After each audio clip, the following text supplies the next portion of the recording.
In the previous video we seen the MouseListener.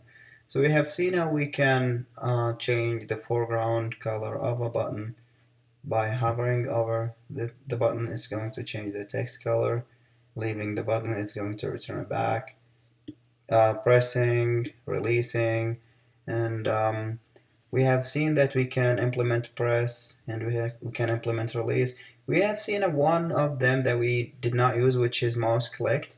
So this is a press, and when you release it, this is a release. The combination of press and release is a click. So if you implement the one that says mouse pressed, it is going to be called whenever you click the mouse. If you when you just press it. If you implement your mouse clicked, it's a full click. Now you have to press and release, which is what we call a click, and then it is going to call the method. And that is why I use mouse press, because I wanted to have it one color when you press it, another color when you release it. Okay, now let's see one more funny thing that we can do using MouseListener. So let me close this, and I will change the button name or button text to something that will. I think you will know what I want to do with this. You can not click me. Okay. So let's just have it like this. And let me go to my designer just to make sure that it's the right size for the button. See what I meant? So I need to enlarge it a little bit, and let me center it. Again, we can do all of those in our code, but it's going to be trial and error, because I wouldn't want to set those. So this is the width, height, and then the location for my label, for example, for my button, width, height, and the location. So I don't want to fiddle with those and test it out. You can, but I would prefer using the designer itself. Now what I want to do is I want this button to basically run to another place whenever I try to hover over it to click it. So whenever the mouse hovers over the button, it is going to disappear from one place, appear in another place. And this is basically utilizing the mouse entered, because whenever I'm on that button, it should just run to another place.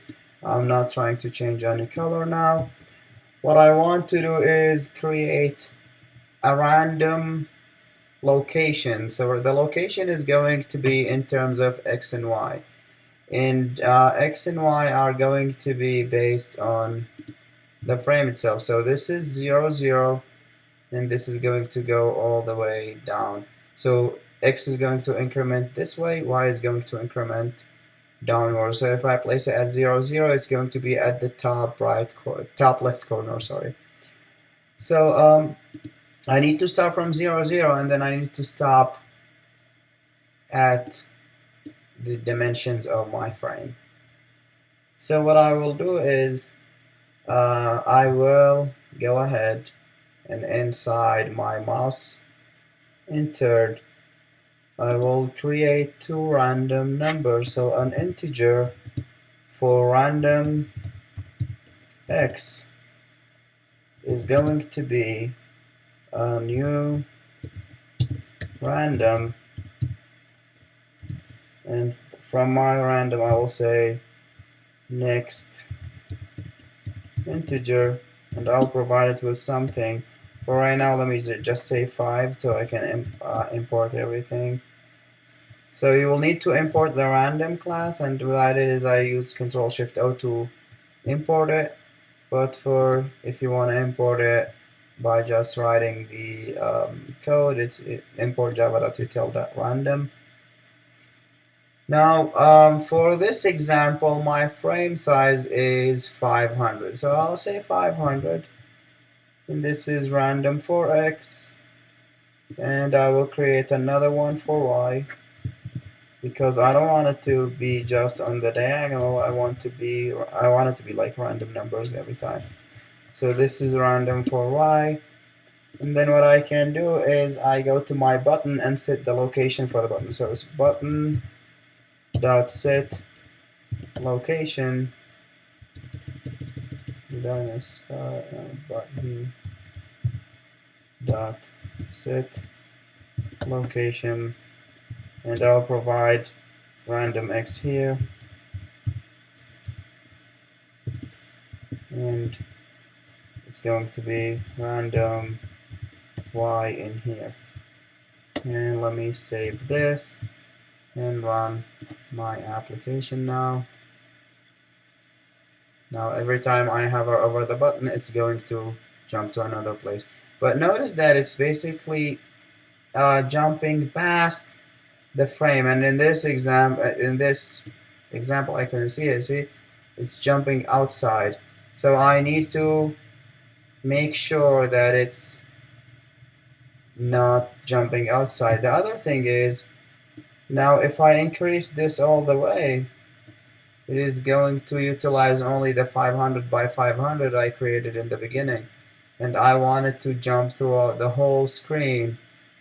So first of all, let's make it jump throughout the whole screen. I need to get the current width and the current height of my frame every time I change the frame size. So I can, instead of writing 500 and hard coding the frame size, because 500 is the frame size when I run my application. When I run my application for the first time, the frame size is going to be 500 by 500. But then I can change it during the application. So I want to be able to capture that change. So to capture that change, remember, what did we call our frame? Our frame here is called frame hello world, and this is a name that is generated by the window builder itself. I called it frame, but then I changed the name, so it changed it to frame hello world, and it's reflected that all over my code. So I can say frame hello world dot get size, and get size is going to return to me an object of size dimension. But what I can do is, so X is going to be my width, and I will do the same thing right here for my height. Now I need to also compensate for